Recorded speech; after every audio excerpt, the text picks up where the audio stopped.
නීතියක්. ගින්නක් ගින්නකින් නිවෙන්නේ. ඔය දරුවෝ ඔහොම හිතන්නකෝ.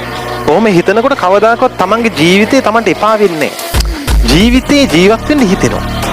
මම මේ ප්‍රශ්නේ විසඳගෙන ඊළඟ ප්‍රශ්නේ විසඳනවා. ආවොත් ප්‍රශ්න එන ගානේ මම ඕන ප්‍රශ්නයක් විසඳ ගන්නවා. මට මේ ජීවිතේ උරුමයි.